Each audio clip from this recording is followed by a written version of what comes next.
Corona पीड़ितों की दास्तां पेश करता पद्मश्री आचार्य कौलक्लूरी इनाक द्वारा रचित प्रवास उपन्यास में आपका स्वागत है।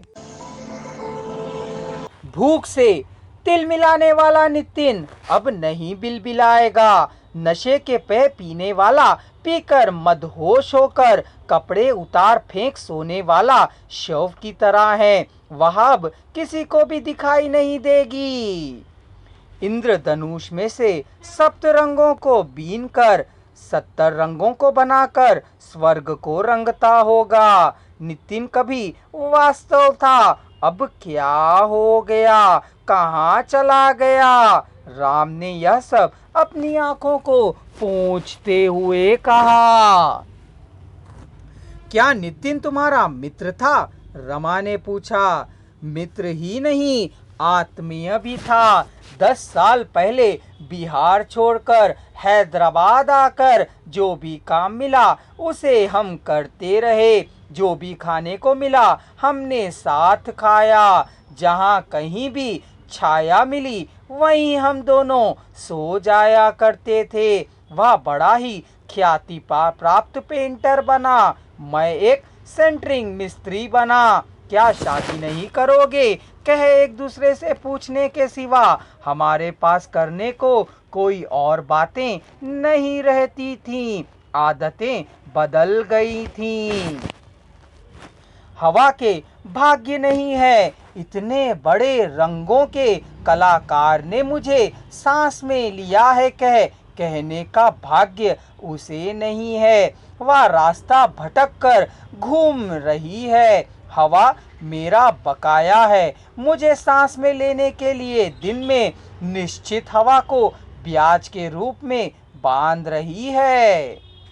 ना जाने कितने समय में हवा अपना उधार चुकाएगी, कहा करता था।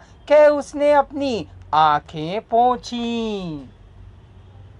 अब और दुखी मत हो, रमा ने कहा। दुखी होकर करने को क्या रखा है? दुखी होकर क्या साधा जा सकता है? शून्य में गति जीवन है।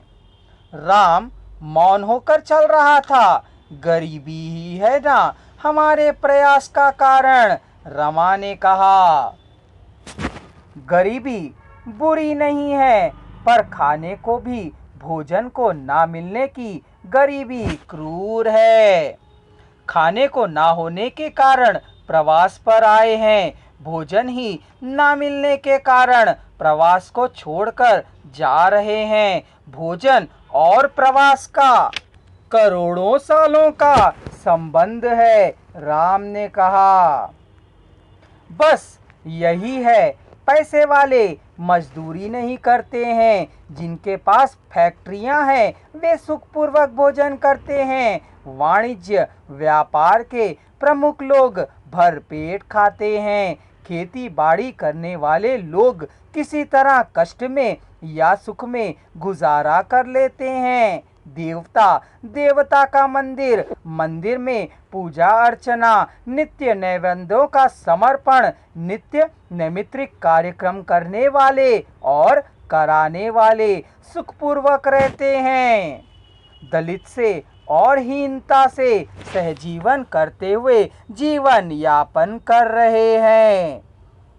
वे ही प्रवासी कूली श्रमिक सभी राज्यों से सभी राज्यों में पूरे भारत में फैल जाते हैं। पेट भरने के लिए, पहनने को कपड़ों के लिए, रहने के ठिकानों के लिए तरह तरह की कठिनाइयाँ झेलते रहते हैं। बेमौत मरते हैं। सभी भारतीय भाई भाई है कहते हैं। सच कहा जाए तो गरीब लोग ना किसी के बड़े भाई हैं और ना ही किसी के छोटे भाई। गरीब लोग अपने गांव में या पराये गांव में, अपने राज्य में या अन्य राज्य में नित्य सेवा करने वाले सेवक, याचक और दरिद्र हैं।